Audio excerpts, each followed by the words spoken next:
Hello YouTube, it's your girl Keisha Laundry and I'm back with another video. Today we are going to discuss preachers that pray. I was going to do it from my porch, but it just seemed like everybody want to mow their lawn today. I don't get it. But anyway, so I just want to discuss preachers that pray. I'm going to start with Pastor Jamal Bryant. Now, I'm wearing this in honor of him.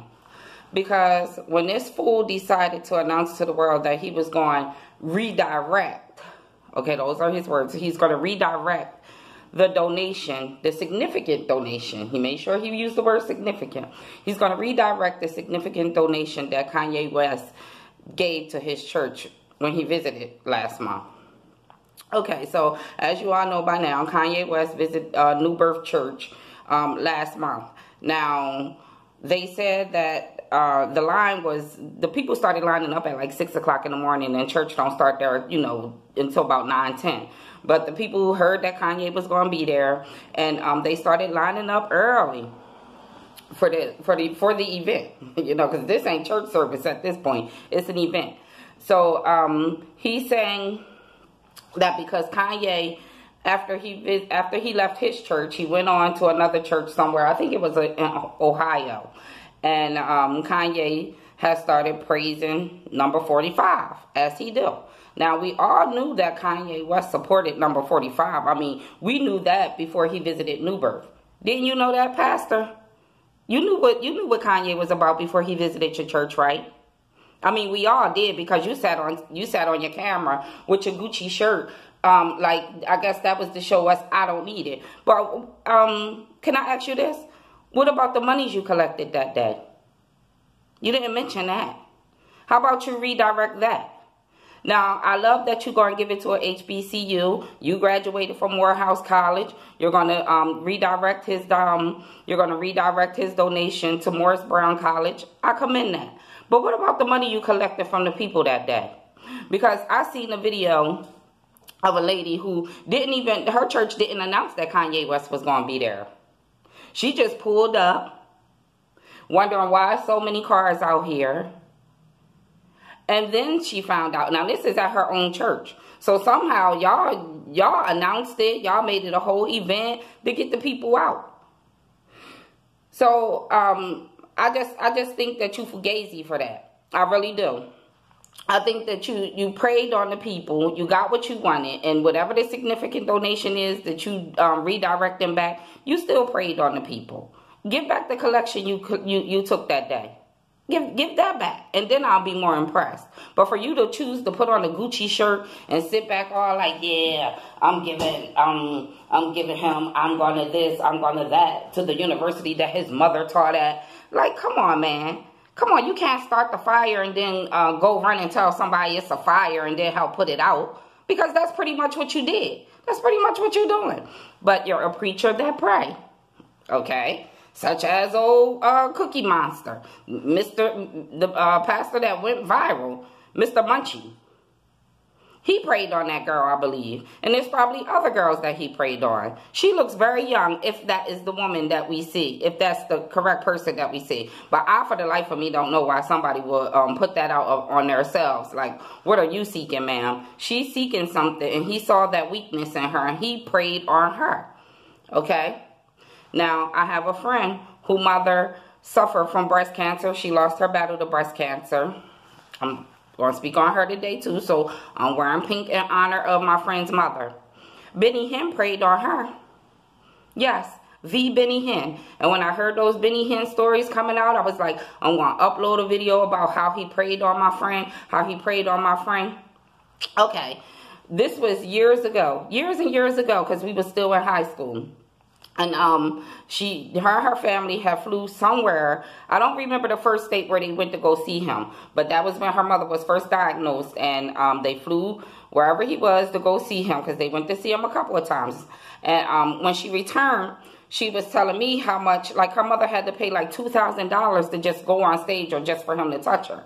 Now, I've been watching Benny Hinn since I was a little girl. And I truly, truly believed in his powers. I mean, he does have some power, but I had no idea that he was actually charging people. Do you know what that did to me all that long time ago? Do y'all know what that did to me? As far as the way I look at pastors and these people in high positions, and, you know, I mean, that man could do like this and to see a man fall. But those men paid dearly. They paid to be there. That shook me. Then they went to go see her. I remember before she passed away, before she lost her battle, they went to go see Hinn again in Vegas. And I remember specifically this time, my friend was saying that she didn't have enough to, she didn't have enough for like a personal prayer. Like, he got packages. He had whole packages. If you want him to touch you, if you want, or I guess if you want to be on stage, that's a certain amount. If you want to be down, like, you know, in that direct area right in front of the pulpit, that's a certain amount. If he come and pray on you, that's a certain amount. The altar, probably when he do the altar call, the people who come down, that's a certain amount. You know, he have a whole package.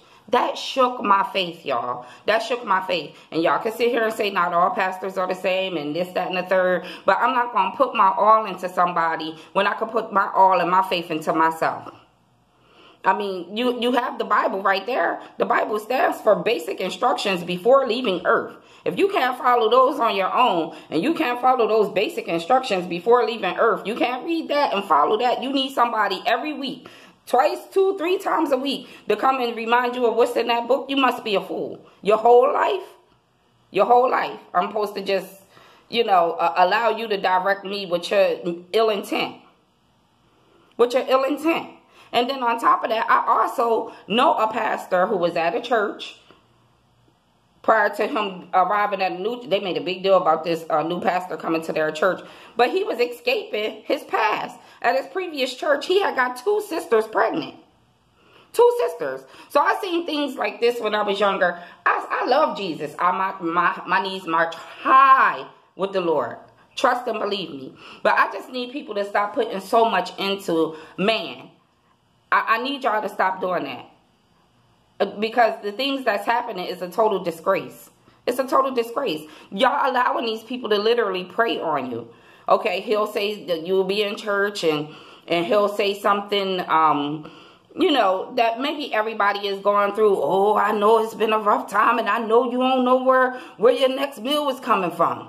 And then that's the cue to choir. Now the choir going to start playing. Oh, now it's festering up. Now it's festering up. And also, when T.I. told his story of being at church and at that time, the new birth incident, he was at church and the pastor specifically was trying to get like $1,000 from all the celebrities. And that happened to me too. Got a story about that. Here it go. There was a church that used to rent our banquet space at a hotel that I used to work for back at home. They used to come there every Sunday. The pastor herself, she used to run some kind of women's, I don't know, seminar. I, for the life of me, don't know why she wasn't doing it at her own church, but they used to do it well, people who work in this industry, y'all know, some people don't have a church home and they'll literally rent the banquet space or a small banquet space or how much space they need. They'll rent that at a hotel and they'll have their church services there until they get a church building. But this specific pastor, she was holding some kind of women's seminar every Sunday at a certain time. And she would come through, real nice lady, and she would always invite me to her church. So I finally decided to go. I decided to go on the Easter. I was like, okay, my church not going to miss me on Easter. Y'all know everybody get up out of bed for Easter. So I'm like, okay, I'm going to go visit her church on Easter. They did the same freaking thing to me and my baby girl, Jamia. It was just me and Jamia back then. We walk in. The people ushers us right on down front because they recognized us. They recognized us because, like I said, this lady, she utilized our banquet space for a long time too. So the congregation recognized me. I walk in, they usher us down to the front. She start preaching. Next thing I know, she starts saying, if everybody, we just need, she named a specific amount, we just need 5 more people to give us $20. Now, she looking directly at me. 5 more people to give us $20. And we'll meet our goal. 5 more people. I got out that church and I called my mom. I said, Mom, I just got robbed in church. I got robbed in church. I felt compelled to go because I didn't want her to keep on saying it, looking at me, you know. And after church, I was planning on taking me and my daughter out to eat. I'm like, okay, that was back when, you know, debit cards wasn't all the rave and, so I had to go back home to get money. But anyway, yeah, got robbed right on in church. So I've seen people for who they are. I've seen people for being people. Everybody in that pulpit don't have the best intentions at heart. They don't. And it's a shame. But continuously, y'all put y'all everything into these people. Y'all believe these people can guide. Y'all having a problem at home. Y'all go and y'all talk to these people. How about y'all go get a therapist? Because black folk really don't know how to handle stuff. They handle it the way they were taught, and we weren't taught the right way. And a lot of times, if you ask somebody advice, they'll give you advice, and it'd be like biased advice, or it'd be advice because they done went through something and it hurt them, and their advice ain't even the best advice. So stop going to these churches. Stop going to these churches thinking that these men standing up there in the pulpit is God himself, because they're not. They're men made of flesh, and they have weaknesses and temptations that they give into sometimes. And like I said, I believe everything that's in me that Pastor Jamal Bryant, he knew what he was doing. He lured the people out there. He robbed y'all and then got a donation on the side. Old Cookie Monster Pastor, it's probably more people out there like him. Mr. Benny Hinn got paid. That man is worth over $7 million. Jamal Bryant is worth $1 million. These people got money. But then when you have a problem in your home or you're behind in bills, can you go to your church and ask for a donation? Because they ask you for donations without biting their tongue. But if you're going through something, can you go to your church and ask them to help you out? Can you give them your electric bill? Can you give them your water bill? Will they stop your car from being repossessed? It's just a question. Now, we do have some churches that have great scholarships out there. My mom's church, they have scholarships for the kids. They give back. But also, I hate to say it, but her pastor liked to get up there and brag about what him and his wife have. He brag about her closet. He brag about their house. It's sickening. It's sickening. I remember that my mom's church had they had a prophet come through for their revival week. And my kid's father, his cousin, worked on the board that I guess was responsible for counting the money, but she was deep into the church that my mom go to. She was devout. She was devoted and devout to that church. When she told us how, I can't even tell, it was like an astronomical amount that this preacher collected and then left. At the end of that week, when they tallied up, I want to say it was like $35,000. It was like 30, and we're a poor city. We're a poor city. But within a week of all them revivals, that man prayed on our small city. Prayed on us. Took the money and ran. Well, I mean, that's what he was there for. He was just there for the week. I can't believe, I cannot, and I was young. I was a little younger back then too. Did I have my son? My son's 16. My son might have been a little younger. But you see, when you experience things like this, or when your eyes is open and you on the inside of things like this, you don't look at pastors the way that other people do. And then on top of that, I've been blessed to have like Muslims around me, Jehovah's Witnesses. Jamia's dad is a Jehovah's Witness. His mom used to come and get her on Saturdays to take her out for field duty. Field service, they call it. As they would always say, she said that people would be more open to opening their doors and talking to you if you had a toddler or a child with you. So she would come and get Jamia. Jamia served out in that field. Yes, she did. For the greater good. Because they the ones out here knocking on the door asking you, do you know what you're doing for your life? They not saying if you don't make it, we won't help you. They come to you. But, that's besides the point. But I just wanted to add my little 2 cents in on what's going on, this foolery. But, as Monique said, when you do clownery, the clown comes back to bite. And we'll watch it happen.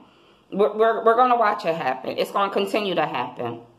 I like how these, it almost reminded me of like when Jamal Bryant act like he didn't know what was, Kanye support number 45? Oh, Kanye support him? It almost reminded me of like when churches know that, or priests know that something was going on in their church, and then they act so surprised when they find out about it. Stop acting like y'all don't know what's going on. Stop it. Because you look stupid. And through my eyes anyway. But, you know, be respectful in my comment section. I know people be like, when you say y'all generalizing everyone. But listen, if the shoe, try on the shoe. If it don't fit, keep moving. That's all. That's it. If I'm not talking about you, keep it moving. That's the way I talk. But y'all got to know I don't mean everybody in the world. But a lot of these pastors do not have your best interests at heart. Just keep that in mind. And I wish everybody love, peace, and prosperity.